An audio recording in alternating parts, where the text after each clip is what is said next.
Assalamualaikum warahmatullahi wabarakatuh. Selamat siang. Waalaikumsalam warahmatullahi wabarakatuh. Selamat siang, Pak.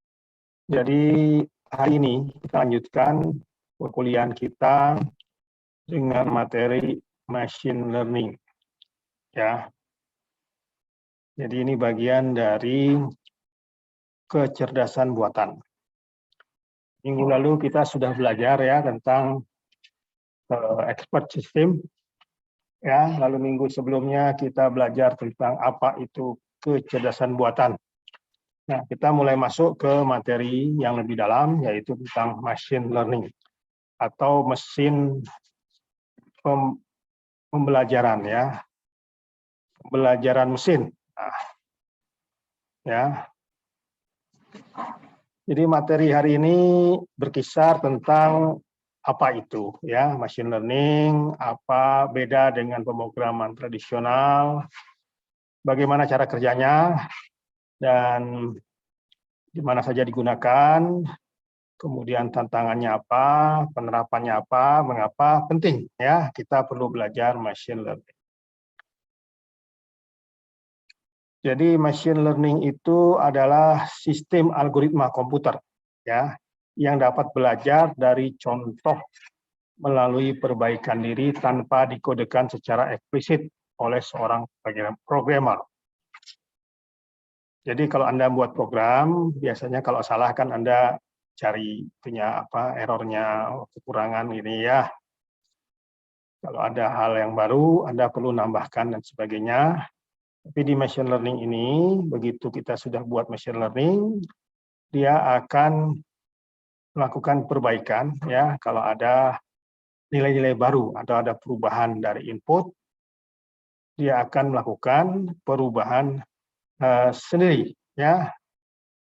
Ya tentunya dia ada pelatihan ya, seperti misalkan kita punya anak-anak ya, anak kecil, kita sudah latih dia cara makan, begitu kita kasih coklat, dia tahu cara makannya gimana. Lalu diganti coklat dengan buah, dia bisa makan buah caranya. Nah seperti itu ya. Jadi pembelajaran mesin ini adalah bagian dari artificial intelligence yang menggabungkan data dengan alat statistik untuk memprediksi output yang dapat digunakan untuk membuat wawasan yang dapat ditindaklanjuti. Ya. Jadi dari aplikasi pembelajaran mesin ini, jadi kita bisa memprediksi output ya. Intinya itu bisa untuk meramal ya kejadian yang akan datang atau bisa memprediksi ya. Misalkan memprediksi gambar, begitu kita dapat gambar ini, oh ini si A gambarnya langsung ya. Atau memprediksi objek. Nah ini semua adalah bagian daripada kecerdasan buatan. Nah, jadi terobosan yang muncul dari machine learning itu dari ide bahwa mesin itu dapat belajar dari data. Misalkan untuk menghasilkan hasil yang akurat, ya, dia kalau dilatih dengan banyak data, tentu makin lama makin akurat, ya. Seperti kita misalkan belajar menembak, kalau dilatih terus seseorang itu menembak, makin lama dia akan makin akurat. Nah, begitu juga pemrograman komputer sama, ya. Jadi yang paling penting adalah bagaimana memperbanyak latihannya. Nah, kalau di mesin memperbanyak latihan itu bagaimana memperbanyak datanya. Yang kita kasih data bermacam-macam supaya dia makin lama makin akurat, ya. Jadi pembelajaran mesin ini terkait dengan penambangan data. Jadi semakin banyak kita punya data source, ini akan makin akurat, makin berguna, ya. Dan permodelan, ya, predictive Bayesian, ya, ini dalam statistik Bayesian, ya, dia punya permodelan. Jadi dengan semakin banyak data, maka statistik itu akan semakin akurat. Kemudian mesin ya dapat menerima data sebagai input, Kemudian dari data yang didapat, dia bisa merumuskan jawaban ya berdasarkan algoritma yang telah dibuat. Kalau inputnya berbeda, dia bisa menjawab ya. Nah, perbedaan dengan yang tradisional, kalau inputnya berbeda, bingung ya, komputer malah error, dia tidak bisa menjawab. Dengan adanya kecerdasan buatan, dia bisa menjawab hal-hal yang tidak bisa dilakukan oleh pemrograman tradisional. Jadi tugas pembelajaran mesin ya, disebut machine learning, yang khas adalah memberikan rekomendasi.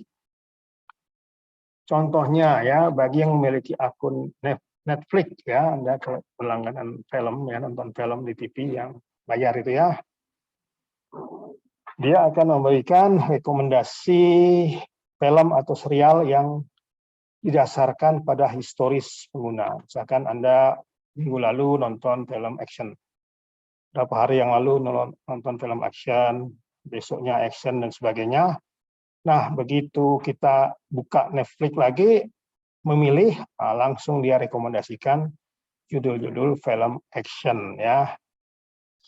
Jadi dia menggunakan data kita terdahulu, kemudian dari data itu digunakan untuk merekomendasikan kita memilih.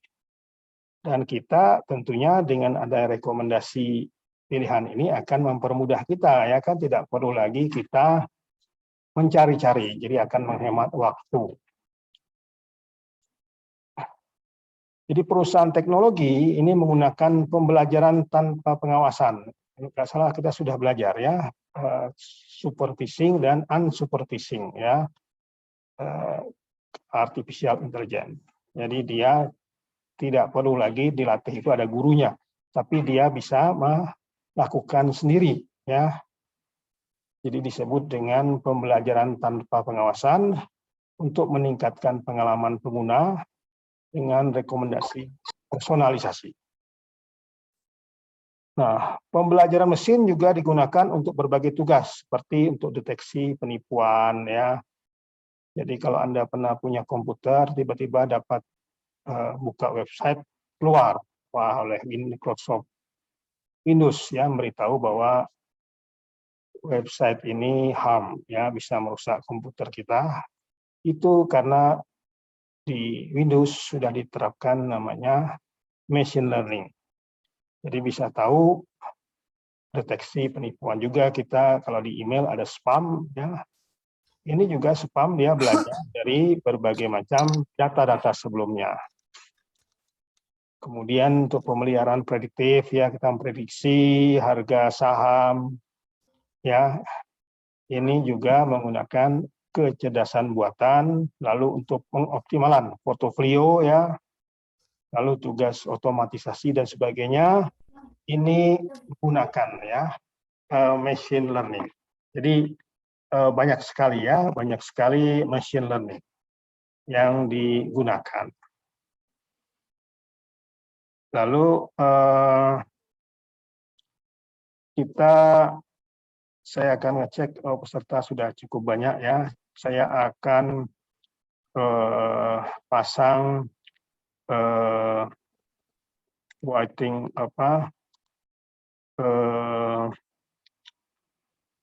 pasang untuk waiting room ya. Jadi yang terlambat tidak bisa masuk lagi ya.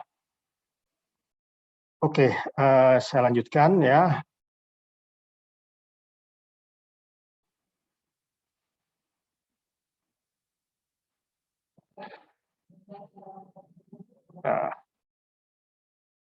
Nah, bagaimana tadi ya, kita sudah belajar tentang perbedaan antara pembelajaran machine learning dan tradisional ya. Nah, jadi perbedaan antara pemrograman tradisional ya, kita mengkodekan ya, kita membuat kode berdasarkan aturan ya. lalu kita konsultasi dengan seorang ahli di industri kalau misalkan pemrograman kita itu berkait dengan industri. Kemudian setiap aturan itu berdasarkan landasan logis. Mesin akan mengeksekusi ya output mengikuti pernyataan logisnya, mengikuti aturan atau coding yang telah kita buat. Nah, persoalannya kalau misalkan inputnya banyak berubah ya, kondisinya banyak berubah, Anda harus membuat lebih banyak aturan ya. Aturan diperbanyak, kemudian perlu ditulis, Anda perlu menambah di baris di pemrograman. Nah, ini menjadi kompleks ya, menjadi sulit ya. Nah, untuk itu ya perlu ada metode baru ya yang disebut dengan machine learning. Jadi dengan machine learning kita bisa mengatasi hal tersebut ya. Ya bagaimana input dan output data berkolerasi. Jadi pemrogram atau programmer tidak perlu menulis aturan baru setiap kali ada data baru atau input baru. Jadi algoritma yang kita buat bisa beradaptasi terhadap data-data baru atau pengalaman baru untuk meningkatkan kemajuan dari waktu ke waktu. Dia akan menghemat waktu untuk mengcoding. Jadi kita tidak perlu harus mengecek ini ya. Jadi cukup sekali di awal, kemudian ini pemrograman akan berkembang sendiri ya. Jadi seperti ini baik diagramnya. Jadi komputer itu di machine learning dia akan melakukan perubahan sendiri ya, sehingga kita tidak perlu menambahkan baris-baris baru di perubahan berdasarkan data output. Yang penting dia bisa mengikuti rule yang ada di machine learning ya.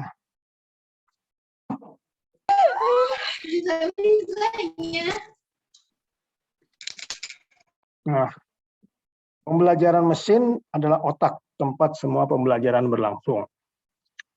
Jadi cara kerja mesin belajar ini mirip dengan manusia ya. Jadi manusia itu belajar dari pengalaman.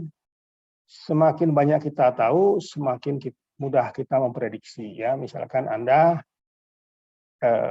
yang sudah belajar misalkan tentang cuaca ya. Kemudian Anda lihat, oh sudah awan nih mendung, nah, berarti Anda bisa memprediksi sebentar lagi hujan. Beda dengan orang yang tidak pernah punya pengetahuan seperti itu. Jadi manusia itu semakin banyak pengalaman, semakin banyak kita tahu, maka semakin mudah kita memprediksi.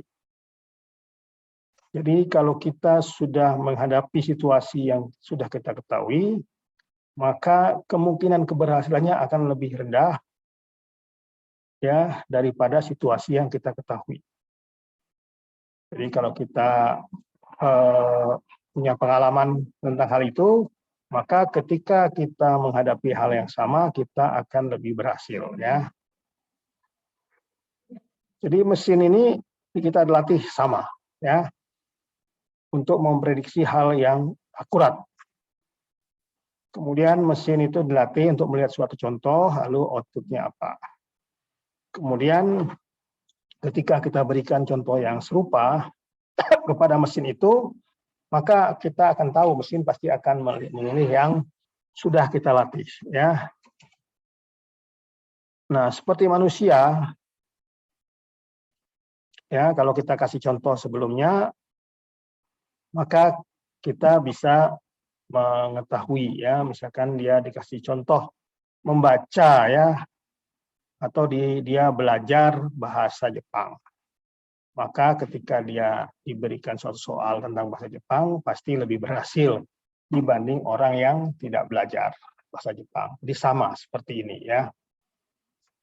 Jadi dengan adanya contoh sebelumnya, maka mesin itu akan lebih berhasil ya untuk memprediksi ya.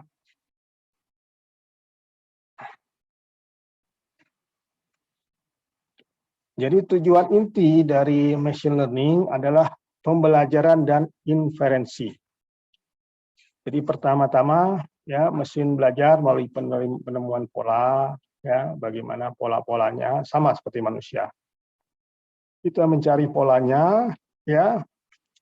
Nah, pola itu berdasarkan data dan data itu adalah contoh dari suatu pengalaman, ya. Jadi dengan data yang kita dapatkan kita bisa belajar lalu menemukan pola yang cocok, ya. Nah, persoalannya adalah bagaimana kita dapat memberikan data yang cocok. Jadi kecermatan kita dalam memilih data sangat penting sekali dalam mengajarkan kepada mesin, ya. Jadi banyak atribut yang digunakan, ya. Sebentar, saya stop share dulu ya, ada telepon.